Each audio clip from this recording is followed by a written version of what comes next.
আজকে রাঁধতে গিয়া আমার কি অবস্থা হয়েছে দেখরানি। আমার তো আজকে জ্বলার অবস্থা। আমরা আসলে প্রচুর মাছ খাই। আমার গরু তো মাছ ছাড়া চলেই না।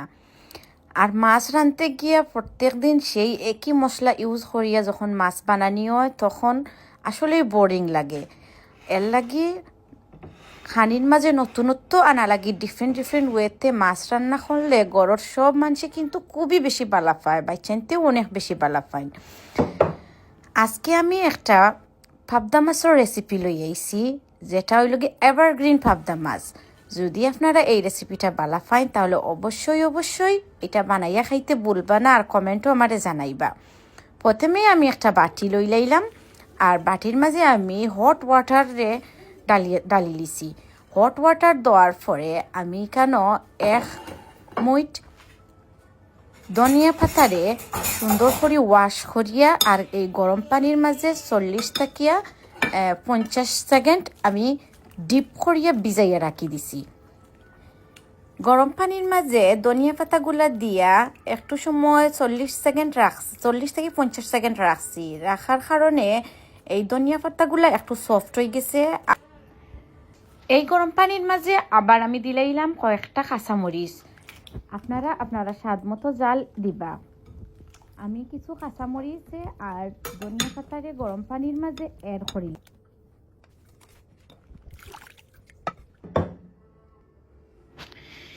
এইবার আমি তুলা ধনিয়া পাতাগুলারে একটা বাটির মাঝে ঠান্ডা পানি দিলাইলাম, আর সাথে আমি এড করে নিলাম বরফ। ফ্রিজের আইস আমি আগে সরিয়ে রাখছিলাম, আমি সেই বরফটা দিলাইলাম। আর সেই বরফের পানির মাঝে আমি এই ধনিয়া পাতাগুলারে দিলাইলাম, দিয়ে আমি ডিপ করে দিলাম। ডিপ করার কারণ হইল কি, এখন ধনিয়া পাতার কালারটা কিন্তু নষ্ট হইতো না। এটা খুব সুন্দর একটা সবুজ কালার ধারণ করছে, আর এটা ওলাও থাকবো। কালারটা কত সুন্দর আইছে দেখো কা। এইবার আমি ধনিয়া পাতাগুলোরে তুলিয়া আর একটা ব্লেন্ডারের জারও লই নিলাম, আর লইয়া আমি এটা ব্লেন্ড করে দিলাম।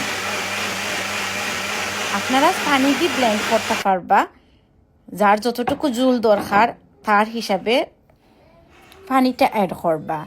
এখন আমি মাছগুলোরে লইয়া ইলাম দইয়া ক্লিন করিয়া। আমি এখানেও প্রায় 12টা থেকে 12-14টা পাবদা মাছ আমি লইছি, আর খুব সুন্দর করে দইয়া লইয়া আইছি। আমি কিন্তু পাবদা মাছটারে ফ্রাই করতে বালা পাই না। আমরা কিন্তু খাসা পাবদা মাছটা রাঁধতে অনেক বেশি বালা পাই, বিকজ খাসা পাবদা মাছের টেস্টটা কিন্তু অসাধারণ হয়। এই যে দেখো কা, আমি এটার ব্লেন্ড করিয়া লইয়া আইছি ধনিয়া পাতার পেস্টারে। এইবার আমি আরেকটা বাটি লই লাইলাম, আর বাটিতে আমি দিলাইলাম ধনিয়া পাউডার আর হইল হলুদ পাউডার। অনেক অল্প কিছু উপকরণ দিয়া আমি কিন্তু এই রেসিপিটা বানাইমু। আপনারা খাইয়া দেখবা, আপনারার পেট ভরবো কিন্তু মন ভরতো নাই। আমার কিন্তু এক ওক্তেই ফিনিশ হয়ে গেছে এই কারিটা। সব এর লাগে ভাবলাম যে আপনারা লগে আমি এটা শেয়ার করি। আচ্ছা, এখন আমি হলুদ আর ধনিয়া পাউডারটা অ্যাড করিয়া আর একটা সামান্য পানি দিয়ে একটা পেস্ট বানাই লইলাম, আর পেস্টটা আমি সাইডে রাখি দিমু। এইবার আমি একটা কড়াই লই লইলাম, ফ্রাই প্যান লই লইলাম, আর আমি তাতে দিলাইলাম 2-3 স্পুন সরিষার তেল। সরিষার তেলটা দিলে কিন্তু খানির টেস্টটা অসাধারণ হয়, তা কিন্তু বাড়ি যায়। আমি তো ভুলে গেছিলাম সরিষার তেল কিন্তু অনেক গরম হয়ে গেছে, আর এটাতে কিন্তু অনেক বেশি লিকুইড জাতীয় কোনো জিনিস পড়া মাত্র ছিটকায়। আমি কিন্তু সেইটা প্রথমে মনে আসিল না, আর আমি অনেক গরম তেলের মাঝে ফুরন হিসেবে আমি দিছি খালি জিরা।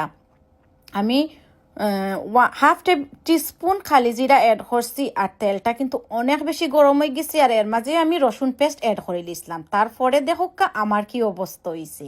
এইটা এমনভাবে ছিটকাইয়া আমার উপরে পড়ছে, বাপরে বাপ, আমি তো ডরাইয়া দৌড় দিছি। তারপরে আমি দিলেছি কেন পেঁয়াজর পেস্ট। আমি কেন 5 টেবিল চামচ পেঁয়াজর পেস্ট ইউজ করছি, বিকজ আমার জিনিস বেশি আছিল। আপনারা ইনগ্রিডিয়েন্টর পরিমাণ অনুযায়ী দিবা। পরে আমি ওই যে হলুদ আর ধনিয়ার একটা পেস্ট বানাইয়া রাখছিলাম, ওই পেস্টটাও আমি এখানেও অ্যাড করে লাইলাম। পরে আমি দিলাইলাম স্বাদ মতো লবণ দিয়া আমি এটারে বালাহরি মিক্স করিয়া এটার খাসা খাসা ভাব যাওয়া পর্যন্ত মশলাটারে বালাহরি কষাইছি। এইবার আমি দিলাইলাম আমি যে ধনিয়ার পাতার পেস্ট করিয়া রাখছিলাম, ওই পেস্টটা কি 2 টেবিল চা চামচ পেস্ট, ধনিয়া পাতার পেস্ট। ওটা একটা দেওয়ার পরে একটা কালার খুব সুন্দর আইছে। আর এখন আমি এইটারে খুব সুন্দর করিয়া এখানেও মিক্স করলাম। আর সাথে আমি দিলাইলাম 2 টেবিল চা চামচ মরিচ বাটা। তারপরে আমি এটারে খুব বালা করে মিক্স করে লইলাম। যখন মরিচটা খুব সুন্দর করিয়া মরিচের ফ্লেভারটা অ্যাড হয়ে গেল, তখন আমি দিলাইমু মাছগুলা। সবগুলা মাছও কিন্তু আমি একলগে দিলাইলাম।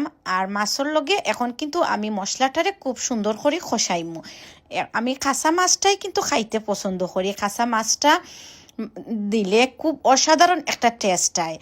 অনেক মাছ আছে যে ফ্রাই করিয়া দেওয়া লাগে, আর অনেক মাছ আছে কিন্তু ফ্রাই না করিয়া দিলেও কিন্তু তার টেস্টটা অসাধারণ হয়। আপনারা যারা ফ্রাই করে দিতে বালা ফাইন, আপনারা অবশ্যই ফ্রাই করে দিবা। সেক্ষেত্রে মাছের টেস্টটা কিন্তু অরিজিনাল যে টেস্ট এটা আইতো নাই, যেহেতু আমরা অনেক কম উপকরণ দিয়া এই মাছটা রান্দিয়ার। মাছের টেস্টটা ঠিক রাখার লাগিয়া আমি মাছটারে ফ্রাই করছি না। মাছটা যখন একটু সিদ্ধ হইয়া আইছে, তখন কিন্তু আমি বাকি যে পেস্টগুলা আছিল ধনিয়া পাতার, আমি সবগুলোও অ্যাড করে দিলাইলাম। আর এখন খুব আস্তে আস্তে কিন্তু আমি লড়াইয়া দিব। এখন আর আমি জোরে জোরে লড়াইতাম না, না ওটার মাছটা ভাঙ্গি যাব। তারপরে আমি এখানে পানি এড করিয়া দিলাইলাম। আপনারা চাইলে আর একটু বেশি জুল রাখতে চাইলেও রাখতে পারবা। আমি অতটুকু জুল দিলাম, পরে লাগলে আরও দিব। আর তারপরে বালা করে মিক্স করে দিয়া আমি ডাকিয়া দিলাইমু। আর এটারে 10 মিনিটও লাগিয়া লো টু মিডিয়াম ফ্লেমে আমি এটারে কুক করবো। যখন এটা উতরাইয়া আইছে, মাছটাও সিদ্ধ হয়ে গেছে, তখন আমি আরেকবার এটারে লাড়াইয়া ছাড়াইয়া নিচ উপর দেখিয়া আমি আবারও এটারে ডাকনা দিয়ে ডাকিয়া দিলাইমু। এই তো খুব ইজি রেসিপি, আমার মাছটা রান্দা হয়ে গেছে। এবার আমি আপনারা সার্ভ করিয়া দেখাইলিমু। এই যে আমি ভাত লই লাইলাম, আর ভাতর লগে দেখোকা এভারগ্রিন পাবদা মাছটা দেখতে কত সুন্দর লাগে। অসাধারণ একটা টেস্ট, আনবিলিভেবল মজা। আর আপনারা খাইবা কিন্তু পেট ভরবো, মন ভরতো নাই।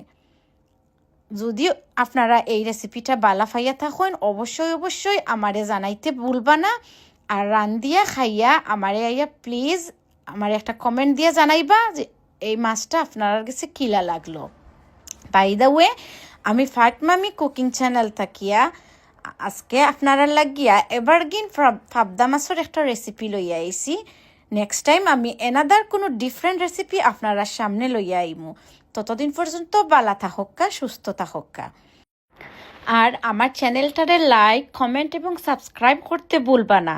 আপনাদের লাইক এবং কমেন্টে আমি অনেক বেশি উৎসাহিত হই আর নতুন নতুন রান্নার অনুপ্রেরণা পাই।